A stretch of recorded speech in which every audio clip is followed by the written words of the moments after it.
저희는 다음 순서로 가겠습니다. 먼저 영상 보시겠습니다. 단체 관광을 할 때 운전자 한 명 정도는 알선할 수 있지 않겠는가, 그런 취지에서 사실은 만들어진 법이에요. 전혀 그 법 취지와 어긋나게 그 부분만 살짝 떼어내가지고 택시처럼 영업을 하고 있다는 거죠.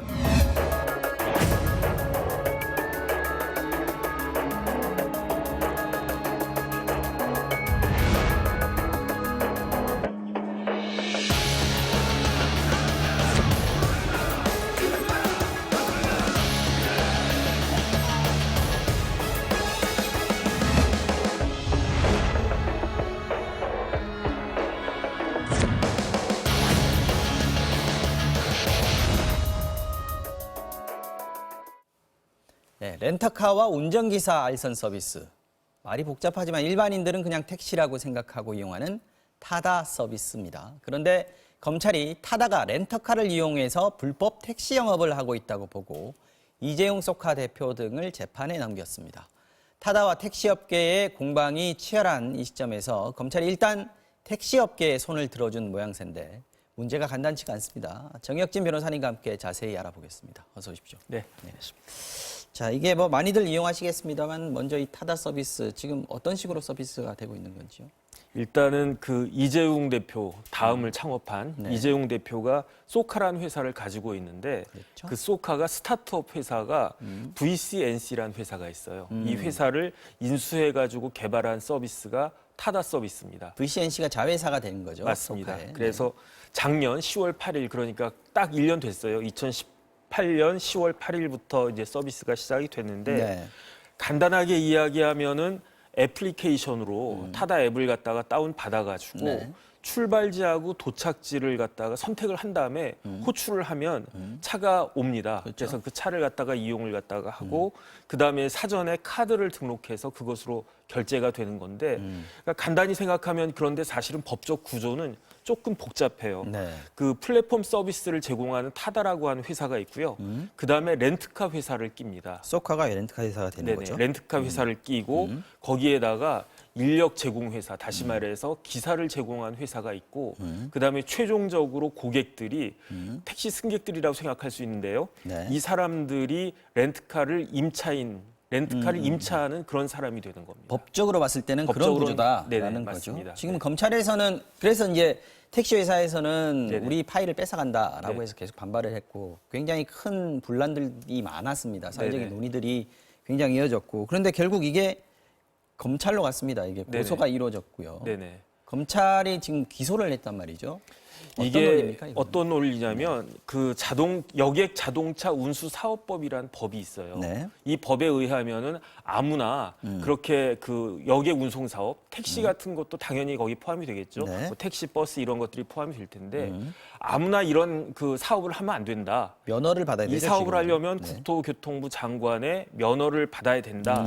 이렇게 규정이 기본적으로 되어 있고요. 네. 그 다음에 이런 운수 사업하는 회사하고 렌트카 회사를 갖다가 구분하면서 렌트카를 빌린 사람이 그 빌린 렌트카를 가지고 영업을 하면 안 된다. 네. 그 다음에 렌트카를 빌린 사람에게 운전사를 알선하면 안 된다. 네. 그런데 조금 전에 말씀드렸지만 이 타다 서비스가 법적으로는 고객들이 렌트카를 임차한 사람이거든요. 네. 그런데 차만 임차한 게 아니고 이 임차했을 때 운전사가 딸려오는 그런 형태란 말이에요. 그런데 이제 34조 2항의 단서에 네. 예외적으로 외국인이나 장애인이나 여러 가지 케이스는 그 운전사를 딸려 보내도 된다. 근데 그 중에 하나가 승합차가 들어있거든요. 이 그렇죠. 승합차가 11인승 이상. 11인승 이상. 왜냐하면 일반적인 그냥 승용차 같은 경우는 사실 운전사가 안 와도 그 렌트카를 빌린 사람이 스스로 운전을 하면 되는데 승합차는 사실 차가 크잖아요. 그러니까 렌트를 갖다가 한 고객들이 운전을 하기가 곤란할 경우가 있으니까 그러니까 이런 경우에는 운전사가 와도 된다. 그래서 사실은 작년에 판결이 있었어요. 어떤 판결이 있냐면 우버라고 한 서비스가 있지 않습니까? 우버 있죠. 네. 근데 이 우버 서비스에 대해서 형사 처벌이 내려졌어요. 작년에 벌금 2천만 원이 내려졌거든요. 네. 그런데 그 우버 서비스는 일반 승용차를 대상으로 한 그 서비스였고 이 타다 서비스 같은 경우는 11인승 이상의 승합차니까 네. 우리 법적으로 이게 가능하니까 국토교통부에서도 여기에 대해서 명확한 판단을 내리지 않고 있었던 겁니다. 말하자면 이제 타다의 경우에는 우리 역외군송법의 예외 조항을 네네. 활용한 사업이다, 그렇죠. 서비스다라고 볼 수 있을 것이고 그거 이재용 다 대표는 편법이다. 예, 이재용 대표는 그렇게 주장을 하는 거고 그다음에 택시 업계에서는 실질적으로 콜택시랑 뭐가 틀리느냐 이렇게 이야기를 갖다 하는 거죠. 근데 이제 검찰이 기소를 했기 때문에 네네. 불법이다 이렇게 봤다라는 거지 않습니까? 그렇죠. 이제 재판에 네네. 들어가게 될 텐데 네. 이재용 소카 대표가 대통령까지 언급하면서 지금 반발을 하고 있습니다. 뭐 인터뷰는 잘 안 하지만 그 페이스북을 하지 않습니까? 네네. 어떤 얘기를 밝혔습니까? 저도 페이스북을 조금 전에 이재용 대표의 페이스북을 봤는데 네. 그 어제인가요? 그 문 대통령께서 AI 관련해 가지고 네. 우리나라가 발전하려면 신성장 동력으로 4차 산업혁명으로 AI가 반드시 필요하다. 그 이야기를 말씀을 하셨단 말이에요. 네네. 이것을 이재용 대표가 그 인용을 갖다가 하면서 포괄적 네거티브 제도, 다시 말해서 이게 명시적으로 금지하지 않는 이상은 다 허용돼야 되는 거 아니냐. 네. 그 말은 뭐냐면은 그 규제의 벽을 갖다가 허물어야 되는데 이게 검찰이 이런 식으로 기소를 갖다가 하면 그 대통령 말씀에 반하는 것이 아니냐. 더군다나 국토부가 말씀드렸지만 작년 10월부터 타다 서비스가 진행이 됐는데 1년 동안 그 판단 유보하고 가만히 있었다라고 하는 것은 묵시적으로 용인했던 거 아니냐. 그다음에 1년 동안에 이제 이재용 대표의 말인데 이용객이 130만 명이 넘었고요. 그다음에 그 타다 서비스를 그 제공하는 네. 그 드라이버 운전사가 9천 명이 넘었대요. 이 정도면은 아주 새로운 그 하나의 사업이 산업 아니냐. 생태계를 만들었는데 그런데 여기에 대해서 검찰이 찬물을 끼얹는 것이 아니냐 이런 내용이었던 것 같습니다. 그러니까 이재용 대표 얘기는 뭐 아까 그 페이스북 글에도 나왔습니다마는 AI 기술을 활용한 대표적인 게 모빌리티, 네네. 타다와 같은 모빌리티 네네. 사업인데 네. 이거를 못하게 하는 것은 아이디어를 가지고 뭔가 새로운 산업을 하겠다고 하는 거를 원천적으로 봉쇄시키는 게 지금 검찰이 하고 있는 것이다. 네네. 라고 얘기를 하는 것이고. 그런데 택시업계에서는 이게 AI 기술을 사용한 새로운 산업이 아니라 네네. 편법으로 불법으로 우리 기존에 있던 택시랑 똑같은 걸 하면서 법만 교묘하게 이용한다. 이렇게 지금 얘기를 하고 있는 거죠. 그런데 이제 소비자들 입장에서는 사실은 거의 비슷한 것 같아요. 옛날에는 콜택시는 이제 전화 걸어서 이렇게 오는데 사실 요즘 무슨 그 맵이 있지 않습니까? 네. 그 통신사 그 맵 이용해가지고 거의 타다 이용한 것과 사실은 큰 차이가 없어 보이거든요. 제가 카카오 봤을 때. 택시가 있지 않습니까? 맞습니다. 네. 카카오 택시도 그렇고 뭐 티맵도 그렇고 그렇게 이용을 갖다가 하는 거나 그 타다를 갖다가 이용하는 거나 네. 차이는 딱 하나밖에 없어요. 택시가 오거나 아니면 11인승 카니발이 오거나 그 차이가 있는 것인데 여기에 무슨 AI까지 들먹이느냐. 그다음에 이제 이재용 대표는 이야기하는 것이 뭐냐면 거기에 플러스가 되는 것이 뭐냐면 기사를 갖다가 평가할 수 있고 그다음에 일정한 경우에 배차를 강제로 취소할 수 있고 네. 그다음에 이제 탑승 인원이 많을 때는 탑승을 갖다가 취소할 수 있고 이런 점들이 택시하고 좀 차이가 있다라고 하는데 그것 가지고 무슨 AI까지 들먹이느냐라고 하는 것이 택시 업계 입장인데 사실은 뭐 저도 이제 동남아시아 출장 가고 그러지만 네. 동남아시아만 해도 이제 우버 말고 그랩이 있죠. 그랩이 있어요. 네네네. 이게 굉장히 베트남이나 싱가포르 그 같은 데. 편하고 발전이 돼 있거든요. 그러니까 대세는 이런 쪽으로 가고 있는데 타다까지도 그 막는 것은 큰 흐름에 AI는 하나의 그 표현일 뿐인 네. 것 같고 대세를 거스리는 거 아니냐 이런 이야기는 사실은 일반 사람들한테도 공감이 될 수 있는 것이 아닌가 맞습니다. 싶습니다. 그래서 사실 택시업계가 반발하고 해서 그때는 카카오 택시도 역시 반발을 했었거든요. 네네. 타다랑 카카오를 다 반대했다가 카카오 택시 같은 경우에는 플랫폼 택시 네네. 사업으로 인정을 해줘서 이렇게 상생안이 만들어졌고 네네.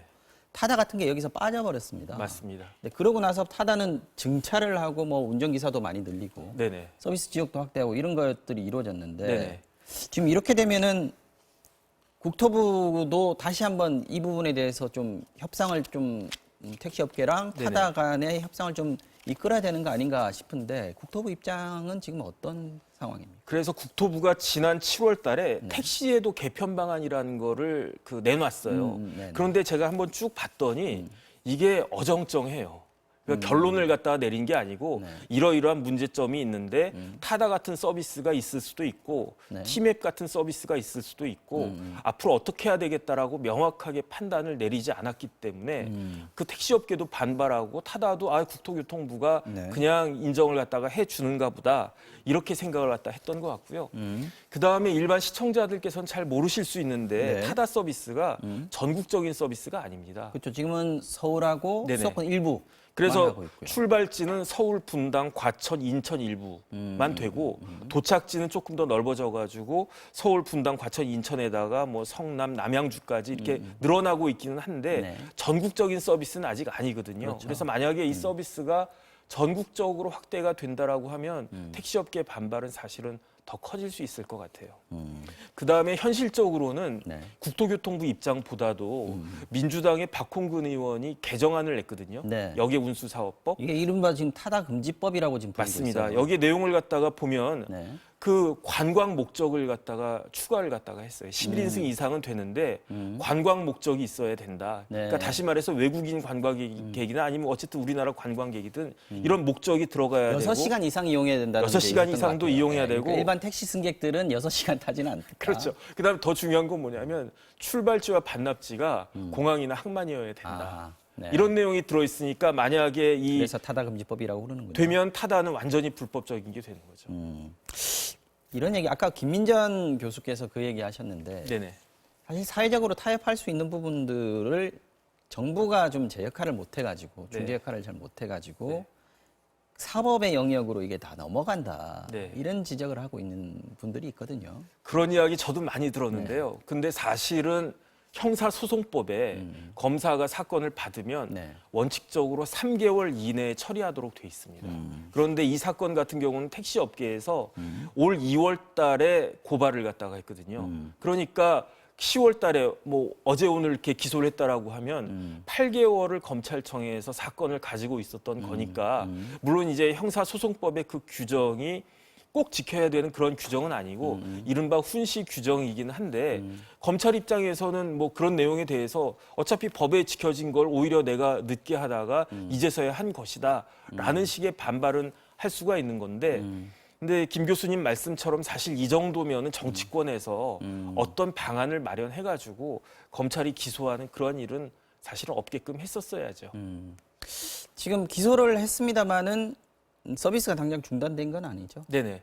왜냐하면 이게 뭐 면허를 갖다가 받고 하는 그런 게 아니고 기존의 제도 틀을 갖다가 어떻게 보면 교묘하게 잘 이용을 갖다가 한 거기 때문에 그다음에 제가 개인적으로 봤을 때는 형사처벌이 될지도 사실은 의문입니다. 왜냐하면 시행령에 물리적으로는 그 글자 그대로는 11인승 이상을 갖다가 이용하는 거기 때문에 실질적으로 콜택시와 같다라고 해도 원래 형사처벌은 좀 엄격하게 돼야 되는 그런 원칙이 있기 때문에 네. 과연 법원이 어떤 판단을 할까 좀 지켜볼 만한 그런 일입니다. 알겠습니다. 자, 기소가 됐으니까 재판 절차가 진행되겠습니다만 법원이 결론을 내리기 전이라도 타다와 택시 업계가 공존, 발전할 수 있는 상생의 타협이 이루어질 가능성도 남아 있으니까요. 기대해 보겠습니다. 지금까지 정혁진 변호사와 함께했습니다. 오늘도 고맙습니다. 네, 감사합니다.